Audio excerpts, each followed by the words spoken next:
Hey, what is up, ladies and gentlemen? I'm Knuckles the Echidna here, and I'm back for some more yet again for the likes of the Maxi Toys videos. And ladies and gentlemen, welcome back to my Let's Play of Pac-Man Party for the Nintendo Wii / Nintendo 3DS in the forms of Pac-Man Party 3D.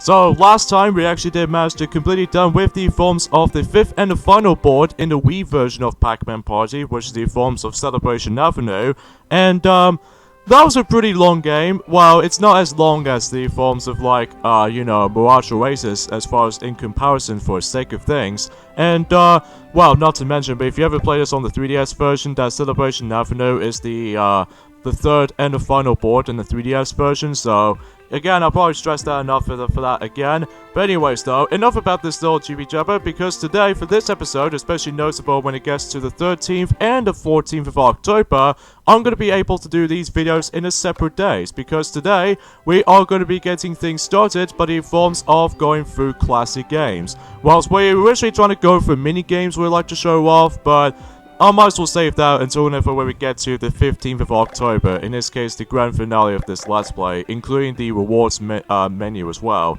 So anyways though, as far as you're already aware, that the classic games mode contains only 3 classic arcade games developed by Namco. So we have, of course, Pac-Man, Galaga, and Dig Dug. So even then, I'm also pointing things out right away. I'm going to be going for those games in the, not just in the forms of the reverse order, but also by the forms of the alphabetical order in each of the letter sequence. Like, for instance, D is the first letter to able to begin with the sequence, and G was somewhere in the middle, and P for at the very end. So I thought to myself, why the heck not?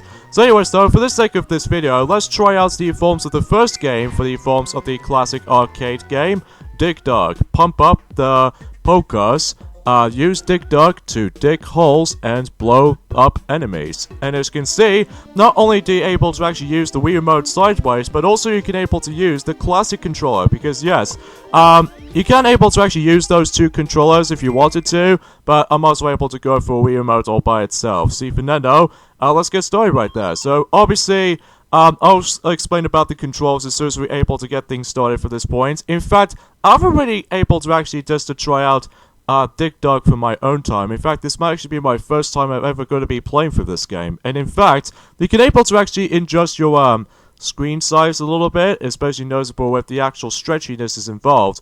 But it might be kind of awkward when it goes like all the way like that. So I think I might as well able to do just 22 and 14 as far as it will go for this point now. But eventually when we get to Pac-Man, and especially noticeable for Galaga, then we would expect to see how this will go. So right from the bat though, is the fact that you can able to actually play this game for either 1-player or 2-player mode. But obviously I'm going to be going to play this game for myself, so I don't have Sonic with me because he was way too busy eating chili dogs and all that stuff, which, as you expected for Sonic. So anyways, let's go and get started right there with Dig Dug, and I'm going to be getting things started by the forms of player 1 start. So basically, the controls in this game is very simple. You just have to maneuver around your character by the forms of Dig Dug, by the forms of the directional pad, and you can able to actually press the 2 button or any kind of buttons of the classic controller in order to actually able to attack enemies, or not so much for attacking enemies, but more likely just pumping the enemies, because the ultimate goal in this particular game is very simple. Basically, we need to able to defeat every single enemies in this one stage, and I think that's all you have to do in this particular game. So again, very simple, self-explanatory, and there's going to be some plenty of hazards that you have to go through for this game. In fact, that sound effect right there looks very familiar, doesn't it? Or in this case, sounds slightly familiar, because that theme actually heavily borrows that in the forms of Pac-Man World 1 for the PlayStation 1. In fact, between all 3 of these games contains in the forms of Pac-Man Party, all 3 of these games are basically based off from the arcade version, because if you couldn't tell by the forms of the richer sound quality, and especially noticeable, well, it's still an 8-bit rendition, but the actual sounds, especially with the actual sound chips, they're all pretty much in high quality. So even then though, in order to actually just play this game, if you want to able to play these games on the Nintendo Wii, even though before when the Nintendo Wii Shop channel will be no longer in existence anymore, this is a definitive way of playing for the classic games. Even though if you haven't got, you know, Pac-Man or Galaga or even Dig Dug for that matter. So this is definitely the better way to able to actually experience in these games. In fact, what's cool about this is the fact that they're all built-in games. Well, usually it kind of like it does the exact same thing for, you know, in Sonic the Hedgehog 1 from the forms of Sonic Generations, but except in Sonic Generations, basically you're gonna have to unlock the forms of the ability to able to actually play Sonic the Hedgehog 1 on that specific game bundle. So, yeah, as far as you're able to proceed to the later levels of this game, things can get pretty tough these days, especially notable as all in the arcadic style of gameplay, because I know for the fact that the levels themselves can go pretty much an endless loop. So, even though the only major differences between some of the levels throughout in this game so far is the fact that the actual different color schemes of the actual dirt, which even though we'll get into more details onto that as soon as we're able to. Shoot. And one thing I need to point out right away, that's how you die in this game. Run into any enemies, especially with rocks themselves, and even the flamethrowers here and there as well, is generally a bad idea. Now, if you probably couldn't tell already, this is actually a semi-blind run-through of the forms of Dig Dug, because as you can tell, this is actually the first time I'm actually going to be experiencing Dig Dug. And for what I've played, there's actually a whole lot of fun right there, because even then, despite the fact that it might take a while to get used to with the actual gameplay aspects, especially with the controls in mind, but overall, it's a pretty enjoyable game as far as I've managed to play this game so far, so. The only enemies you do need to worry about, though, is the forms of these mighty dragons. No! I've never beat my high score! Jeez.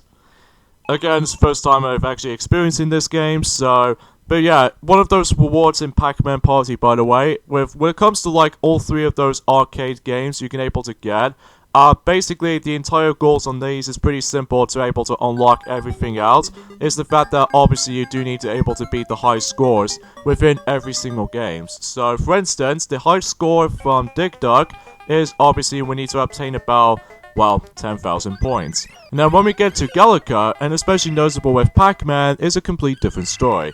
But even then though, that we'll get to those two when we're able to actually record those two games one by one within a separate days. So, because I feel like trying to do that. And as a result, most of those videos can go pretty quick if you manage to able to do this right. So, yeah, that's as far as it will go.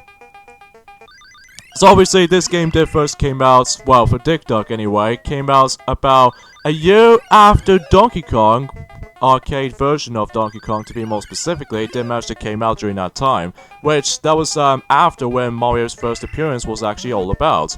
And I believe this game did manage to first came out on the arcade machines, and I died again. Whoops.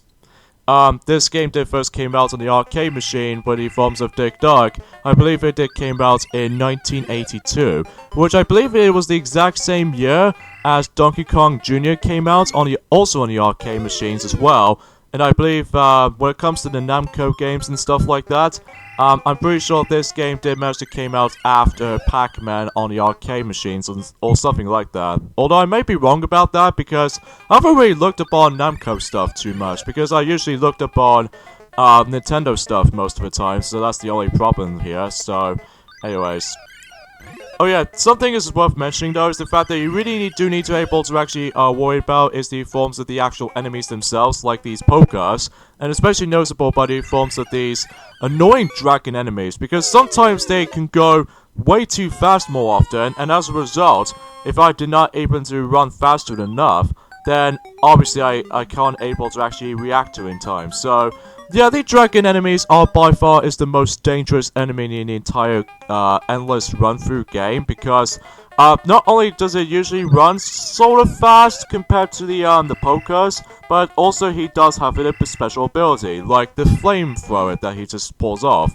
And believe me, the flamethrower is actually at a really, really, really long range. So even then, you just have to purposely trying to able to actually be very cautious with that specific attack, because if you don't pay attention to that, then you obviously are gonna have to like do a lot of trial and error moments is like so.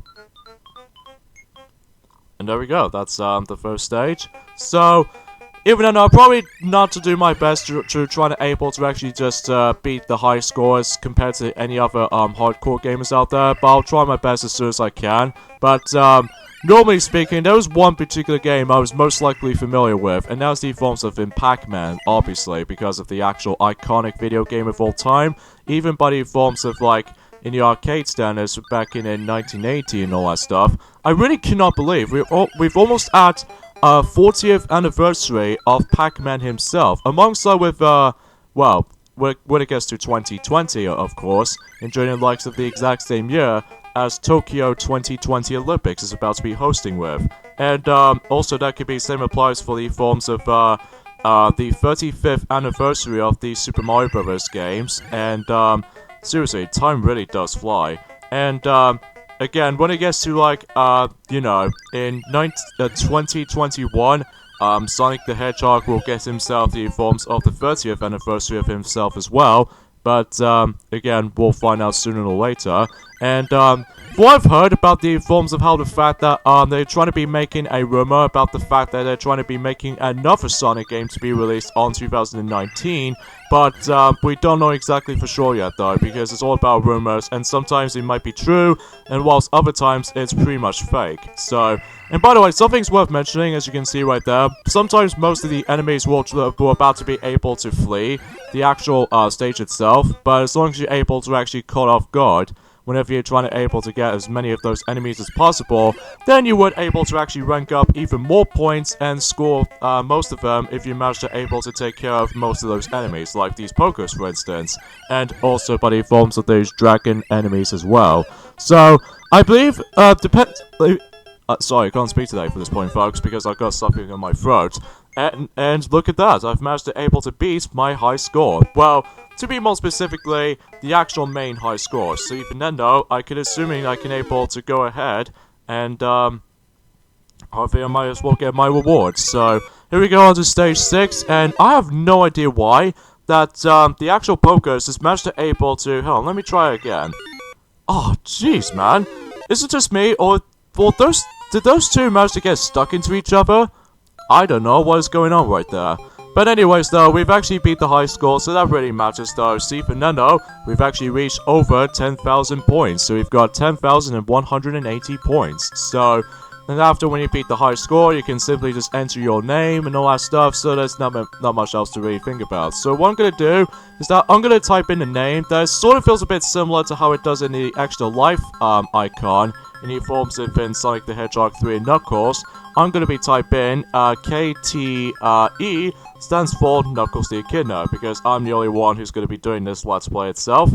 And yeah, that was Dick Dog. I had a pretty enjoyable time on this, even though despite the fact that it might take a little bit a while to get used to with the controls and all that stuff.